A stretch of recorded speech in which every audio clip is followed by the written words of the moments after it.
What happens when a SIG guy gets a Glock? 357 SIG.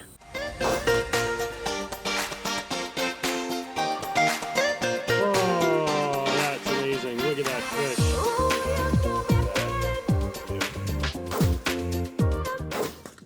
Hey everybody, welcome back to the channel. If you have been here for a while, you know that I absolutely love the 357 SIG. It is probably my most favorite handgun caliber that I own, that I have access to. I'm sure there are fantastic other calibers out there, like, you know, the 454 Casull, because it's just fun to say.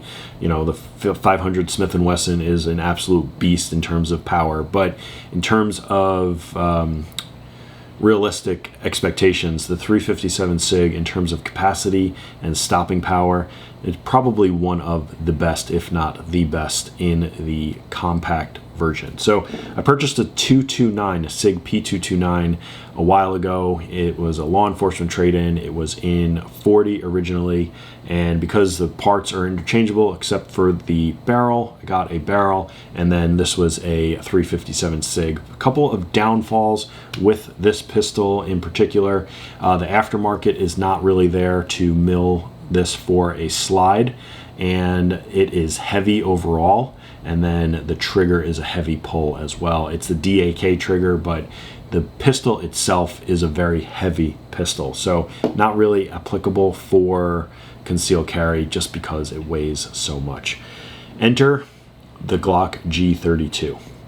So if you're unfamiliar with Glock, if you're like me, unfamiliar with Glock, this one falls in line with the G19, which is the 9mm, the G23, which is the 40, and then the G32, which is the 357 SIG.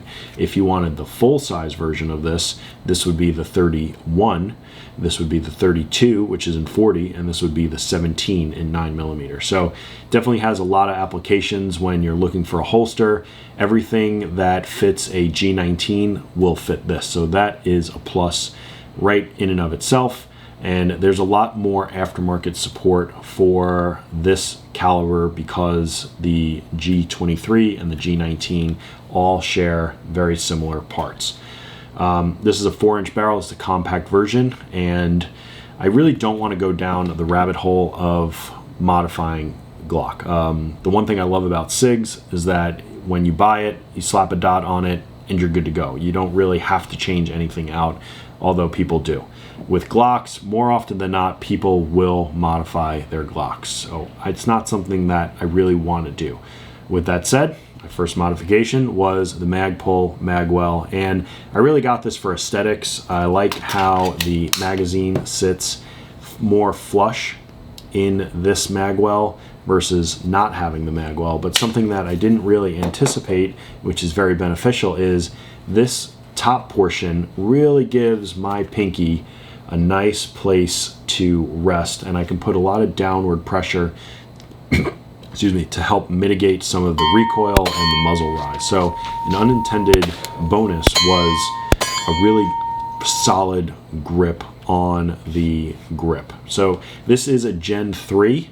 The texture is a little bit different. The Gen 3 and the Gen 4 both have the finger grooves, but the Gen 3 has a smaller magazine release. Again, you can buy it in aftermarket, but it's not something that I really want to get into.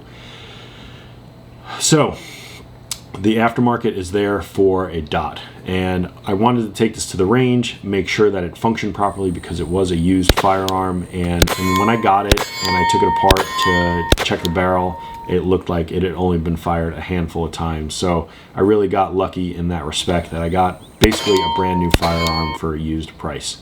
And I took it out to the range, did a little bit of shooting, and everything worked very, very well. It was very accurate right out of the box, even with these iron sights. When I say these iron sights, I mean, when you look at the aftermarket stuff, everybody's like, do you want to upgrade the sights? Do you want to upgrade the sights? And Ameriglo and Trijicon, they all make aftermarket sights in excess for these Glock pistols. So it does have the white, I'm not going to point the pistol at me even though it is unloaded, but it's got the white U, which lines up with the white dot in the front, and when you line them up, it was very accurate at the range. I did a couple of plate racks, and it I had a couple of misses, but I haven't shot 357 SIG in a while, so I was kind of just getting used to it again. It was very accurate and very good, but if I'm going to use this for concealed carry, which I believe I am, I'm going to get it milled for a dot. And funny thing that happened was I took a Streamlight TLR7 off of my other pistol that I have, and I put it on this, but I didn't have the correct adapter, so I just used the clamp. And a couple of times when I was shooting, I didn't realize it at the beginning, but the light came further and further towards the front of the gun, and then it flew off with a particular shot. So I'm probably going to get a TLR1X, the new one that came out. That's 1500 lumens. So Trijicon RMR and a TLR1X. And other than that, I do not plan on modifying this whatsoever. I'm going to find the best ammunition for this setup. The Underwood 65 grain Extreme Defender. It packs quite a punch at like 650 foot-pounds of energy out of a handgun, which is insane. So I'm going to see which one's the best for this, and then I'm going to turn this into my concealed carry. I like the 365X that I've been carrying for a long time, but as we get into winter in Florida, I can afford to carry something a little bit bigger.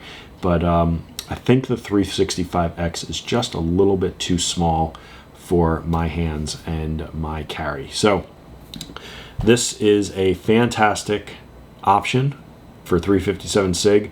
I love the 357 SIG.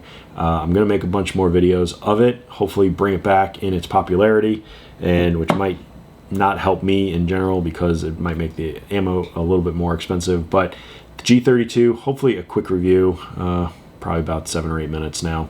That's going to do it for this one. Like and subscribe, leave a comment in the comment section below. I'll see you in the next video.